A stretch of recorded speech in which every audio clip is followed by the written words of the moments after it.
Las semanas en el Instituto de Estudios Peruanos entrevistaremos hoy al historiador Marcos Cueto, que va a publicar el libro Cómo escribir historia. Buenas tardes, Marcos, ¿qué tal? Qué gusto entrevistarte. Buenas tardes, el gusto es mío.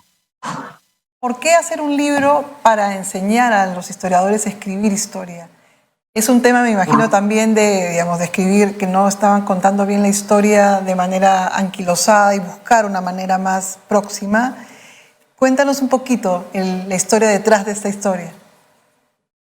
Bueno, yo escribí este libro durante los años de la pandemia, esta guía para escribir historia, pensando sobre todo en estudiantes universitarios de historia, investigadores jóvenes en las ciencias sociales, que muchas veces no tienen un manual sobre cómo elaborar una historia, cómo la acción de escribir, investigar van al mismo tiempo, cómo se va haciendo un balance entre las evidencias y las interpretaciones que hace el historiador.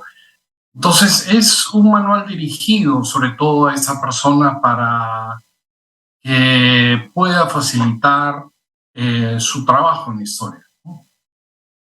Una de las cosas que en un libro anterior hacías como una suerte de resumen de nuestra larga historia, digamos, que involucraba no solo independencia, colonia, prehistoria y república.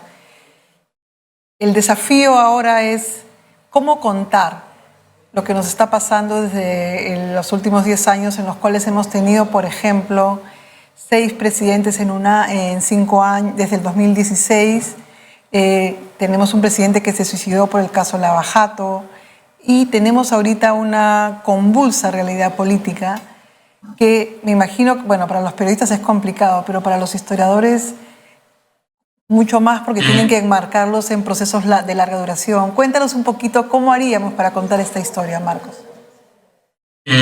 Sin duda, es un proceso muy complejo y quizás los entretelones totales de este periodo solo lo vamos a saber de aquí a unos años, ¿no?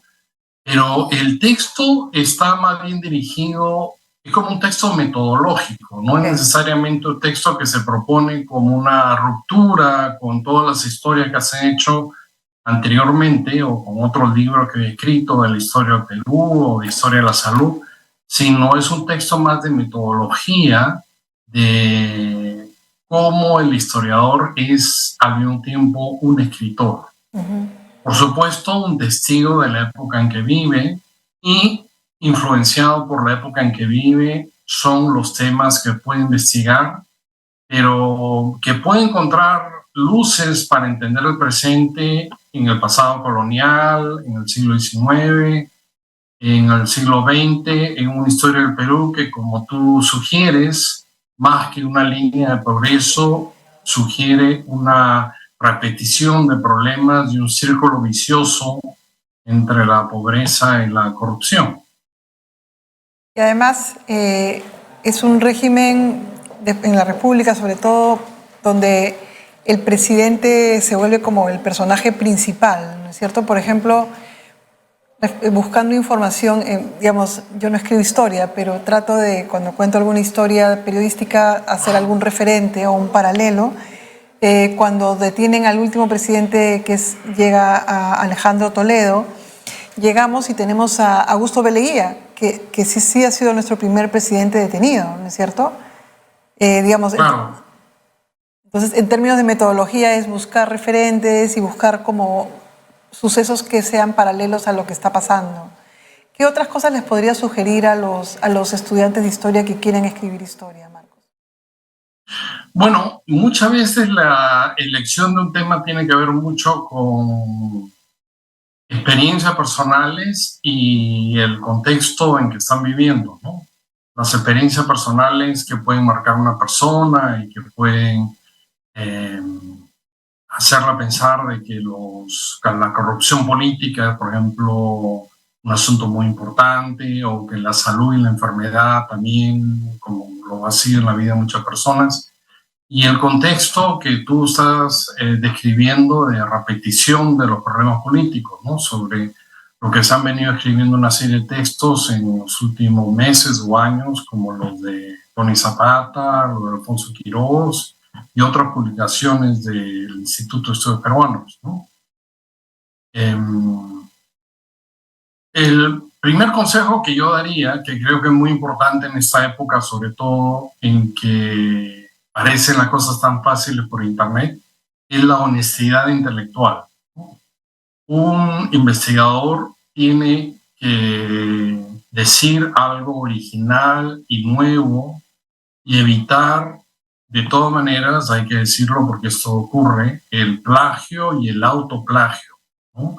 No volver a presentar cosas que ya se han hecho. Un segundo consejo que podría dar a las personas que escriben historia es tratar de agotar la lectura de todo lo que sea publicado sobre el tema que le interesa, ¿no? Y sobre esa base tratar de decir algo nuevo, algo verdadero. Esa palabra puede estar muy cuestionada hoy en día, en que parece que la verdad no fuese tan trascendente, pero creo que es un deber de los académicos y los científicos en general reivindicar la importancia de la verdad conseguida en la investigación.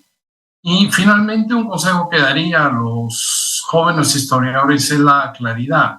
La claridad no es enemiga de la profundidad de análisis. Se puede explicar una cosa con un análisis complejo y profundo, y hay lectores que van a sentirse atraídos a ese tipo de análisis. Cuéntanos cuándo lo presentan, quiénes lo presentan. Estamos pensando presentarlo posiblemente en la Feria del Libro. Todavía no tenemos detalles, la fecha exacta o las personas que van a participar, pero por supuesto estás invitada. Gracias. El historiador Marcos Cueto estuvo en Al Vuelo para hablarnos de su libro Guía para escribir historia. Hasta la próxima, Marcos. Muchas gracias.